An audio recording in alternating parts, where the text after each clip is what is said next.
Olá, sejam muito bem-vindos ao meu canal Neurociência e Saúde Mental. Meu nome é Marina Mendes, eu sou especialista em neurociência do comportamento aplicada ao desenvolvimento de pessoas e organizações. No vídeo anterior, eu conversei com vocês como seria a dinâmica dos vídeos aqui no canal. Conversamos que saúde é uma construção e, para isso, a gente precisa estabelecer uma jornada.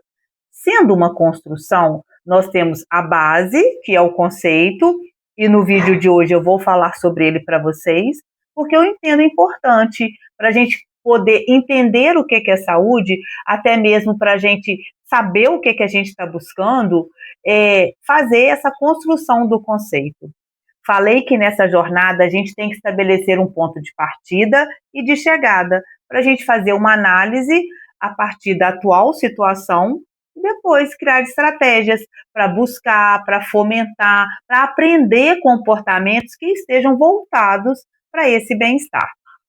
Falamos dos 6 pilares que eu ancoro a minha saúde, sendo que nós vamos falar sobre cada um deles nos próximos vídeos, sempre com embasamento na neurociência, em artigos científicos, em pesquisas que tratam sobre cada um desses pilares. Eu vou falar de uma forma profunda, mas com clareza, para que vocês entendam cada um desses pilares. No vídeo de hoje, pessoal, nós vamos falar sobre o conceito. O que é saúde? E trazer alguns dados que mostram a situação atual do Brasil e no mundo para demonstrar a importância da gente não só estar falando, mas principalmente cuidando da nossa saúde, da saúde da nossa família, dos nossos colaboradores. Mas antes da gente começar, eu queria pedir para você se inscrever aqui no canal, dar o seu like, comentar e compartilhar esse vídeo com outras pessoas que você entenda que esse conteúdo vai ser relevante. Assiste até o final, fica aqui com a gente, que eu vou disponibilizar para vocês lá no final desse vídeo um exercício prático para a gente já ir aplicando tudo que eu vou te passar. Lembrando sempre com base na neurociência e na ciência. Então, bora lá, pessoal, começar a trabalhar o conceito de saúde mental, que segundo a OMS, o conceito de saúde mental é definido como um estado completo de bem-estar no qual o indivíduo consegue reconhecer e usar as suas próprias habilidades, lidar com o estresse normal da vida, trabalhar de forma produtiva e contribuir para a sua sociedade. Em resumo, é um estado de bem-estar em que permite aos indivíduos lidar com a vida, realizar suas capacidades e contribuir para a sua sociedade. Então, pessoal, por esse conceito, a OMS está enfatizando que ter saúde é mais do que não ter doença, mas é um estado em que permite que o indivíduo ele lide com o estresse de maneira a conseguir manejar as pressões e os desafios da vida de forma saudável, que eles utilizem e desenvolvam suas habilidades de forma a alcançar os seus objetivos, que sejam produtivos, que trabalhem de forma eficaz, participando ativamente da sociedade e dando a sua contribuição. Nesse sentido, a gente consegue abordar aspectos do ser humano, pois o ser humano ele é muito complexo e ele merece o reconhecimento das suas múltiplas influências. Falar de saúde hoje é levar em consideração as habilidades cognitivas, como, por exemplo, memória, foco, tomada de decisões, controle do comportamento, planejamento, aprendizado, controle inibitório.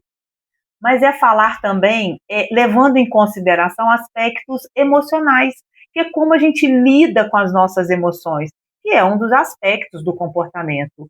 Como que a gente reage aos desafios do mundo e como que a gente responde a esses estímulos internos e externos, de modo a gerar ações muito mais produtivas e assertivas. Esse conceito, ele também traz questões físicas, no sentido de ter todo o nosso fisiológico funcionando adequadamente.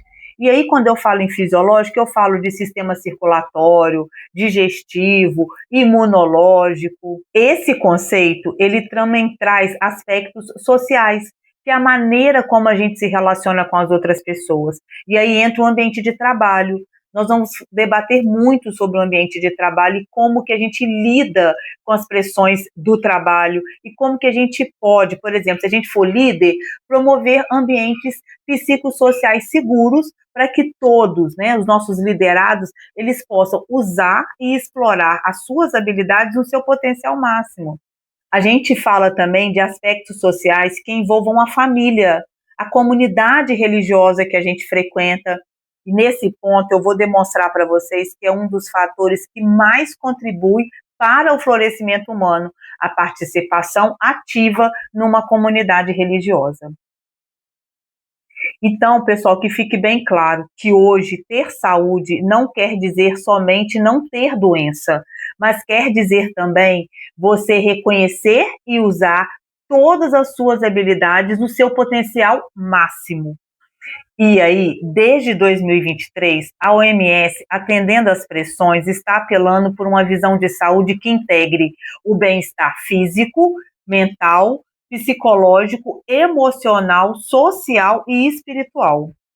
Isso traz uma definição mais realista do ser humano, principalmente quando ela aborda a inclusão da dimensão espiritual, de modo a considerar todos os aspectos do ser humano. Então, hoje, já se fala desse bem-estar espiritual. E aí, já fazendo um adendo, nós vamos falar dessa questão quando a gente abordar o pilar espiritualidade. Não no sentido religioso, dogmático ou de religião enquanto instituição, mas nós vamos falar da nossa visão de mundo, da nossa conexão com esse divino, esse transcendente, o que é religião, o que é espiritualidade, religiosidade, e o que as pesquisas mostram, têm mostrado para a gente que trazer esse aspecto para a nossa vida favorece de sobremaneira o nosso propósito e o nosso sentido de vida. Então, diante de todos esses aspectos, a gente percebe um conceito positivo e inclusivo de saúde, que aborda não só o bem-estar físico, mas o mental e o espiritual. E aí, pessoal, o tema saúde mental no Brasil, ele é bastante preocupante. A gente tem evidência de aumentos de transtornos mentais e afastamentos do trabalho por ansiedade e depressão, sendo o Brasil considerado o país mais ansioso do mundo. A OMS recentemente apontou que o Brasil passa por uma epidemia de saúde mental, onde 5,8% da população sofre de depressão. Segundo uma pesquisa do Global Mind Project, 24% dos brasileiros relatam angústias constantes, 38% estão em recuperação emocional e jovens de até 35 anos são os mais afetados. Dados de 2024 mostraram que o Brasil registrou mais de 470 mil afastamentos do mercado de trabalho por transtornos mentais. Trata-se do maior número desde 2014. A gente percebe com esses dados que os transtornos mentais eles chegaram numa situação incapacitante como nunca visto antes. E comparado com o ano anterior, 2023, nós tivemos um aumento de 68% das licenças concedidas de afastamentos por transtornos mentais. E aí, olhando de perto esses dados, dos transtornos mais incapacitantes, nós temos ansiedade e depressão. Transtornos mentais são multifatoriais, e aí não tem uma explicação única para o que está acontecendo.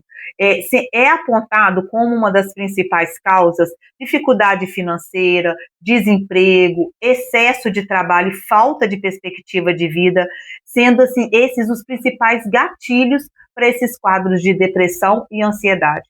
E os jovens estão entre os mais afetados, conforme essa pesquisa que a gente trouxe para vocês. Entra aí nessa estatística, e nós vamos falar sobre isso, ambientes de trabalho sob pressão, que promovem riscos psicossociais como metas abusivas, jornadas exaustivas, assédio moral, está ligado aí, está diretamente ligado ao adoecimento mental. Eu queria trazer para vocês um dado importante a respeito de um estudo feito pela Universidade de Harvard, com mais de 220 mil pessoas em 22 países, onde eles apontam os principais fatores de florescimento, a questão da segurança financeira.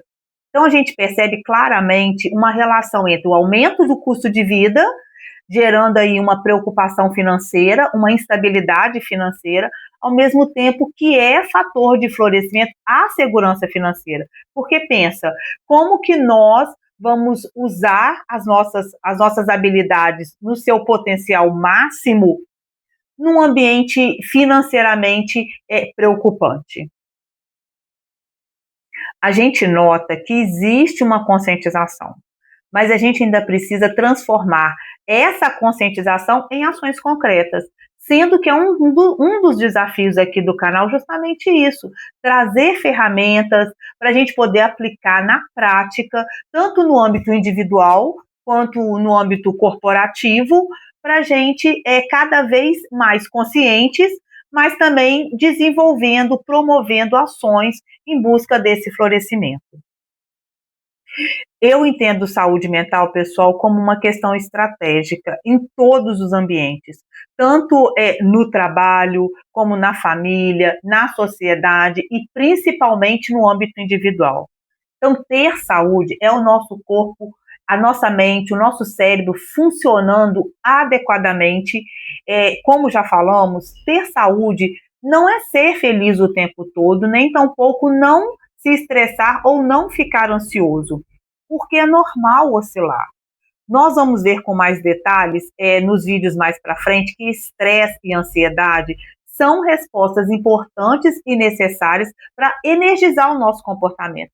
O que a gente não pode é ter de forma excessiva, crônica, e o indivíduo não conseguir lidar adequadamente com situações do dia a dia que causam normalmente um certo estresse, uma certa ansiedade.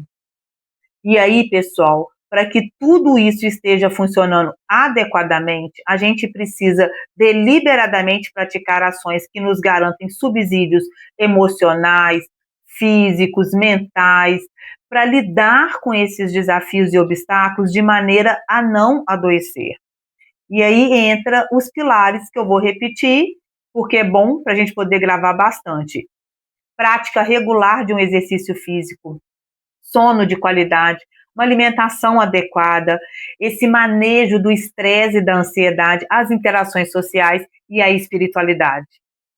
Nós vamos falar de cada um desses pilares de forma profunda, mas de forma muito clara, objetiva, didática, com base na neurociência, com base nos meus conhecimentos de neurociência. Eu quero garantir que vocês vão entender e ter condições de desenvolver, de aplicar ações na prática. E aí, pessoal, para que tudo isso esteja funcionando adequadamente, a gente precisa deliberadamente praticar ações que nos garantem subsídios emocionais, físicos, mentais, para lidar com esses desafios e obstáculos de maneira a não adoecer. E um último dado, pessoal, a OMS, ela faz uma projeção de que até 2030 a depressão vai ser a doença mais incapacitante do mundo. Então, pessoal, o momento é esse, da gente parar, refletir, fazer uma análise estratégica da nossa atual situação em termos de saúde pessoal, individual, e buscar ações concretas para que essa projeção ela não se concretize.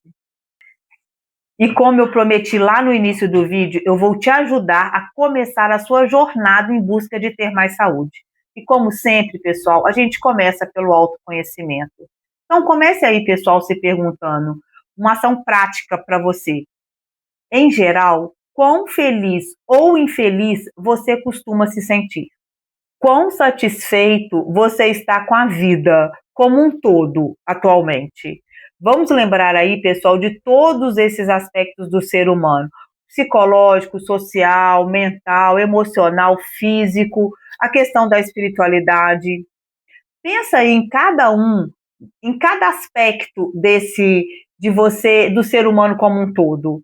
Faça aí uma autoanálise. Se reconheça, busque essas respostas. Quão infeliz ou feliz eu estou me sentindo neste momento? Eu estou satisfeito com a minha vida atualmente?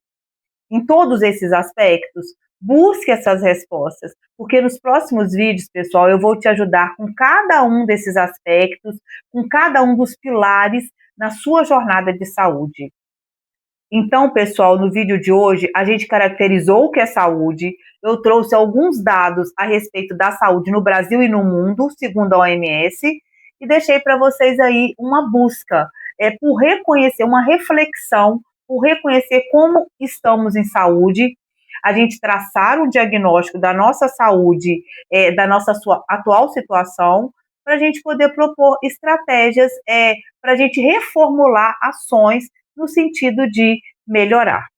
Lembre-se sempre, pessoal, partindo do seu ponto de partida, trace uma meta e um prazo e uma recompensa, que é importante para o nosso cérebro identificar que aquela ação está gerando aquela recompensa. E o nosso cérebro é uma máquina de reconhecer recompensas. Eu vejo vocês nos próximos vídeos.